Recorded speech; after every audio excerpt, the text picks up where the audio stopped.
Hey, church, this is Vince Miller. Thank you so much, as always, for joining me for these devotionals here. I pray they're a blessing to you. If they are, don't forget to share it with someone for me. And don't forget there are questions below to kind of help you think out some of these things. Today, we're going to be in John chapter 18. I'm going to read verses 25 through 27. Let me set up this moment a little bit. Remember, Jesus was arrested. He was taken to the home of Annas, one of the Godfather high priests is what I like to think of him as. He was brought to his home. It was a majestic home with a big courtyard. So Peter and John also follow him there. Jesus is given a hearing. Well, I'd much rather call it an inquisition or an interrogation for that matter. He gets a slap in the face inside the house. So that's in the home. But outside in the courtyard, Peter and John are gathered around a campfire, like a charcoal fire. A bunch of people are standing around, could include religious officials, maybe some Roman guards as well. And here's what happens. It reads, "Now Simon Peter was standing and warming himself. So they, the officials and whoever standing around, said to him, 'You also are not one of his disciples, are you?'" Remember, this is the second time he's now been asked this question. He, Peter, denied it and said, "I am not." There's that phrase again, "I am not."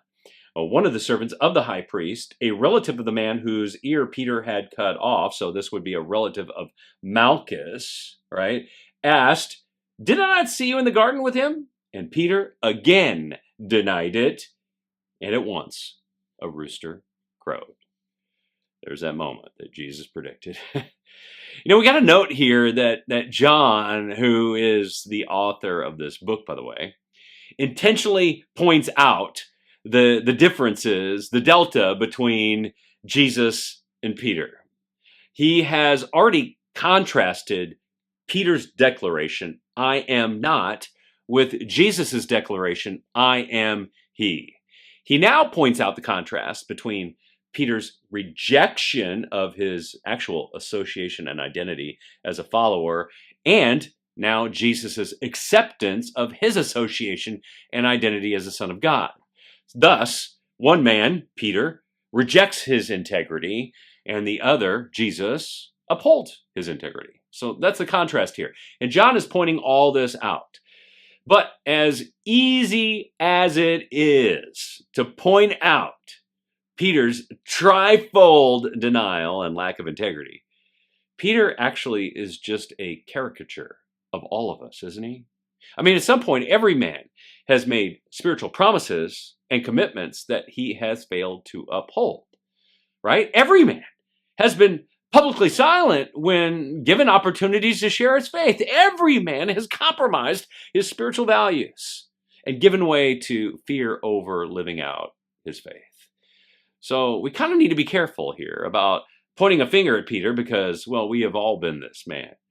We have all compromised our spiritual integrity at some point in our spiritual journey. Now, in light of this, there are steps we can take to strengthen and prepare our integrity for these moments that lie ahead of us. Things we can do actually right now. Here's one thing you can do. You can reflect. You can actually look back on those moments that you have made spiritual compromises where you've given way or given up your spiritual integrity, and then try to actually understand why you acted that way. That's a good activity. Number two, you can actually talk this out with a spiritual friend. It could be someone in the believing community, a relative, a spouse, and you can actually work out with them why you did those things. Number three, you could actually find yourself a fighter verse in God's word. You could find some form of Bible verse that actually is going to help you strengthen your faith and your identity in those moments that you are tempted to compromise, that you are reflected on and talked out in points number 1 and 2. And number 4, you can start standing up. Just stand up for your beliefs and convictions in very, very small ways. And by small ways, I sometimes mean tiny. Because if you can do it in little ways, you'll be able to do it in big ways, right? You'll gain confidence and you'll become bolder in expressing your faith in public and not compromising your integrity. So try it. And by the way, stop compromising your integrity and don't be a Peter.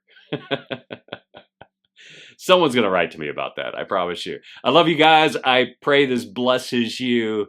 I hope you'll share it with someone else. And remember, live all in for him who lived all in for you.